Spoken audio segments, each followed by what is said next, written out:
As we talked about, I'm going to talk about Camp Noah this morning, and talk about Noah's Ark. And I found this before we get into kind of the serious stuff, I found this cartoon and wanted to show you this cartoon. Found it a couple of weeks ago in here.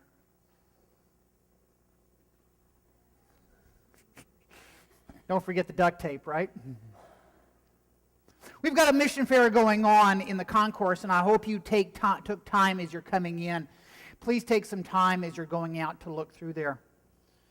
And I'm not going to talk about all the missions that we have going on, but I'm going to simply talk about one that I know about and have been involved in, and weave it in with this story of Noah as we go through. At 5:35 p.m. on May 22nd, 2011, an EF5 tornado, which is the strongest possible, an EF5 tornado touched down on the west side of Joplin, Missouri. 22 miles later, as it went through the heart of downtown, there was 168 people who were dead, in a town that is slightly larger than Cape Girardeau, lost a third of its housing as a tornado went through town. We were there in October and it went through, and as we looked and seeing the pictures, the best way to describe what the tornado did is the tornado clear-cut the city. Literally clear-cut the city. One of the things that the disaster people who were dealing with immediately after was they had trouble finding places that they knew where they were, because all the familiar landmarks were gone. Not only were the landmarks gone, it had taken, the street signs, where it had street signs, and pulled the poles out of the ground. It didn't take the signs off the poles, it pulled the poles out of the ground. It was a city, if you can imagine a tornado, Lord please no, but a tornado going right down through the heart of Cape Girardeau, and the devastation that would be. It was a town in a city where everyone literally was affected somehow. And so the question that we came up with, that's always asked in times like this, that you struggle with is going on, is why do bad things happen? Why do things like this happen? Why do tornadoes like Joplin happen, or why do hurricanes like Katrina happen? And the first answer I got to give you, and it seems like a simplistic answer, but it's not necessarily, is because of sin. Look at the scripture reading, if you would, for a second in here, where it says, this is from Genesis chapter 6. This is the beginning of the Noah story. And as the story is going in, it says, the Lord saw that the wickedness of man was great in the earth, and that every intention of the thoughts of his heart was only evil continually. And the Lord regretted he had made man on the earth, and it grieved him to his heart. What had happened in Noah's day is that sin had multiplied to the extent it had gotten completely out of control. It was a life in a time that was so deep in sin, we can only imagine it. It was that bad. We can only imagine how bad it had become. Yes, this simplistic answer seems that it's sin in the world. We learn that in Genesis chapter 3 as you go down through. One of the consequences of Adam and Eve falling into sin is the struggle and the hardships in this world, and the difficulties going in this world. God did not intend it to be this way. God intended perfection. Sin came into this world and introduced the bad things into this world. So the simplistic answer, or the first answer, I guess I should say, is the fact, why do bad things happen, is because there's sin in the world. Sin introduced this stuff into our world. But the second answer is a little more difficult. And it's simply this: God doesn't say why. God doesn't tell us why. We find in Luke chapter 13, as there's a discussion going on between Jesus and his disciples, and Jesus and his followers, what had happened is that there was a tower, and he talks about in a second, there's a tower in Jerusalem that fell and 18 people were killed. One of the things that they kept trying to ask and figure out is the bad things that happen to people, is it because of an individual sin? Is it something they did as an individual sin. And Jesus says this to them. He says, or those 18 on whom the tower in Siloam fell and killed them, do you think that they were worse offenders than all the others who lived in Jerusalem? No, I tell you. It's one of the lessons of the book of Job. If you remember the book of Job, Job is a man who has a huge family and much wealth and crops and cattle and kids. And in one day, all his kids and sons and daughters and their families are all killed. He loses all of his wealth to thieves. And then a few days after that, he loses his health. He comes down with deadly, dreaded illnesses. It gets so bad at one point in time, his wife looks at him and says, Job, why don't you just curse God, wither up, and go someplace in a corner and die and be rid, so we can be rid of you. And what happens is he has 5 friends come to visit him, and supposedly the 5 friends were going to comfort him, and the 5 friends sit there and they start talking to him and telling him, Job, all these bad things are happening because you've done something wrong. That's the reason for it. And in the end of the book of Job, we find out that's not the reason. Job never does find out the reason. We do, because we have the benefit of the first chapter of the book. But Job going through there, Job didn't have the benefit of the first chapter of the book. Job never did know why this happened. Sometimes we simply don't know why it happens. We don't know why the tornadoes and the earthquakes and the bad things, the natural disasters happen in our world. Sometimes we don't know those other disasters that happen in our life. Right? Because sometimes the disasters in our world are those natural disasters, and sometimes the disasters in our world are the other things. Things like cancer, things like death, things like surgeries, things like family problems. The other disasters that go on in our world. Sometimes we don't know how they come about and where they're from. We just don't know. But amid all this, amid these disasters, we need to remember that God rescues us. God rescues us amid the disasters. One of the ladies that was on our team from Joplin, Missouri, by the name of Pat, and she had told this story to us, and she had given me permission to be able to use it at one point in time. Pat lived in a house in Joplin, Missouri. And as she was living in the house in Joplin, Missouri, she was home that fateful Sunday afternoon, and she was doing things around the house. She heard the tornado sirens go off, and that clued her in something was up and something happening. And she said shortly after that, she heard the freight train. If you've not heard, by the way, tornadoes, when they're coming right for you, sound like a freight train. Sound like the freight train's going to come right through your living room. She said she heard the freight train. And not having a basement in her house, she went into an inside closet and pulled the door shut, and she said she held on to the doorknob on the inside with all her strength. Because when the tornado hit the house full blast, it tried to yank the door open. She said at one point in time she was vertical. The wind had gone so strong it had picked her feet up. She was vertical in the closet. After the tornado went through her house, it took approximately 2 hours for the neighbors to dig her out of the rubble because the house had basically collapsed down around. She was fine, by the way. There was many stories like that. In the midst of this disaster, in the midst of what's happening, God was there. God was there with hands protecting people in the middle of going through this. God was there in people who were there right afterwards. There was countless people working countless hours, helping people, doing anything they could. There was people doing countless hours of work, even months afterward, on the people who had come in from outside to help clean up and help deal with the disaster. I call them God stories. Stories that you listen to, and it's only by the power of God. It's only by the hand of God that Pat lived, and she would tell you that if she was standing here. It's only through those hands that God has, those God stories of people, His divine presence in people's lives, His presence in people's lives in the midst of that disaster that's going through. It's what Noah experienced in there. God was with him. In the midst of that flood, God was there. And God was with Noah in here. When God makes that promise, never will I leave you, never will I forsake you, it's not conditional. It extends to the good days, but it also extends to those disaster days as well. But God rescues us.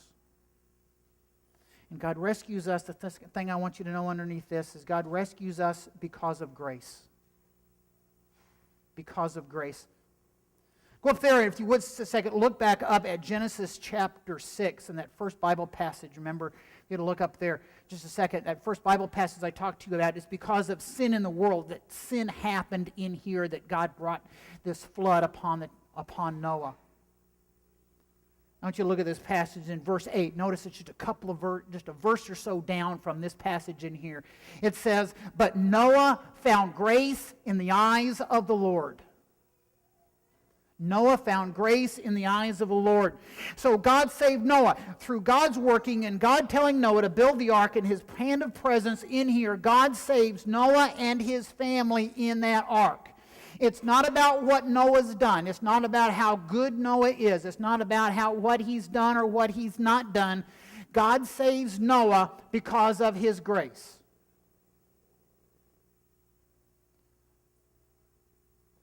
The time of the Exodus. Israel is in captivity in Egypt, and God, through Moses, leads them out of Egypt and frees them from that slavery, takes them through the Red Sea. And at the edge of the Red Sea there, they see the waves coming over and covering and destroying the Israelites. They are free. God leads them out into the wilderness, takes them to Mount Sinai and makes them His people. God leads the people out of Egypt through Moses in here, but it's not about Moses. It's not about Israel. It's not about how good they were. It's not about what they did or what they didn't do. It's about grace. God saved them because of His grace. And when we gather here around the altar to receive His body and His blood, when we gather here as the people of God to sing His praises and hear His word and hear Him speaking to us, when we gather at the baptismal font and water is poured over our heads, when we stand here and we look and remember, yes, water was poured over my head, it's not about you. It's not about what you've done. It's not about what you've not done. It's not about how good you are. It's not about how bad you are. It's about the grace of God. It's about the grace of God that's coming to you and the grace of God that saves you. That same grace of God that saved Noah and saved people in Joplin. It's the grace of God that saves you. But in the midst of this going through, God gives us a promise, gives us two promises I want you to know. God gives us a promise of protection. This past week when I was over in Springfield with the district convention, I took Tuesday afternoon and went over to Joplin. Since I was in the neighborhood, I went over to Joplin and sit there and talk about, doing some pre-logistics for the camp that we're going to do in July. And I sit here and I was talking with the people over in Joplin, and I said, how are things going? And they said, in some respects, things are going well. In some respects, things are not going well. And I said, well, what did we leave with you? Are things any better? And they said yes. And I got to talking why, and they said for two things. And the first one they said was, we know that there's protection. We know that God's going to protect us. God gives us a promise of protection. Look at this in Genesis chapter 8. This next passage occurs after the flood and after they're out of the ark. Listen to what God says in here. The Lord said in His heart, I will never again curse the ground because of man. For the intention of man's heart is evil from his youth. Never will I ever again strike down every living creature as I have done. While the earth remains, seed time and harvest, cold and heat, summer and winter, day and night shall not cease. In other words, simply this: as long there's going to be a time come on this planet when the end of days comes. When this universe, its time comes, and it's going to be the end of everything occurs. In the meantime, God's going to protect this life on this earth. I am old enough, dating myself, I am old enough to remember the stories of the horror of nuclear war. When there was a day, and I can tell you this, if you're not old enough to remember, there was a day where none of us thought we'd live to see 2000. As it coming along, is that somewhere along the line somebody would have made a mistake and nuclear war would have exterminated life on this planet completely.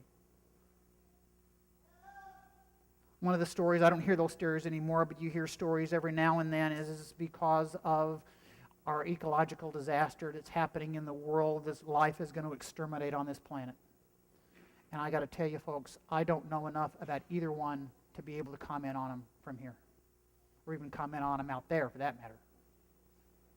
But I do know this: God's going to protect life on this planet. God's going to protect this life that we have here and protect us. His hands of protection are going to be around us. His hands of protection were around Noah and his family. His hands of protection were around those people in Joplin, Missouri. His hands of protection are around us. It may not look like what we think it's supposed to be. It may look different than what our minds envision. But His hands of protection are there, and His hands of protection will wrap around us. And the other promise that we left with the people in Joplin, Missouri, is we left the promise that God gives, and that is hope. There's always hope. For those of you who are fans of Lord of the Rings, you know the story of Lord of the Rings. You get down in the worst part of the books and the movie as well. You get down into it seems most hopeless, when it seems most everything is going wrong and it seems like there's no hope out into the world going on. Sam turns to Frodo and he says to Mr. Frodo, "There's always hope, Mr. Frodo." It's one of the key messages of the book and the movies. There's always hope. It's a hope realized by Noah. In the midst of that disaster, Noah realized the hope that God had. It's a message that was realized by Peter, the guy who denies Jesus 3 times, realized the hope that's coming in. He writes this beautiful passage. He sits there and says, notice it says, a living hope. Hope is alive. Hope breathes. Hope lives. Hope is in desperation in the midst of the flood, in the midst of the chaos, in the midst of disasters. There is a living hope that is inside us and dwells with us. And it's put there by Jesus Christ, and we live in that hope because that hope is alive. That hope is alive because Jesus is alive. That hope is alive because He's placed Jesus, that alive, risen Jesus, lives in us, and that hope lives in you and me. It's that hope. So if you are in the middle of a disaster in your life, whatever that disaster may look like, remember His promises. His protection is that He will be there to protect you. Like I said, you may not comprehend how that promise will exactly look like, but He'll be there with His protection. Remember that promise of hope. And those promises are because of His grace. It's not about you, it's about His grace. And I ask you would to take a couple of minutes. Take a few minutes as you leave the church today and go down through the concourse. There's ministries down there, and this is what they're trying to do. In their way, and in their process, and how they deal with people and the ministries they have, They're looking to basically do this, to share this message of Jesus, not because of you, because of his grace, not because of how great they are, but it's because of the grace of God and the hope that he gives us that we share. Amen.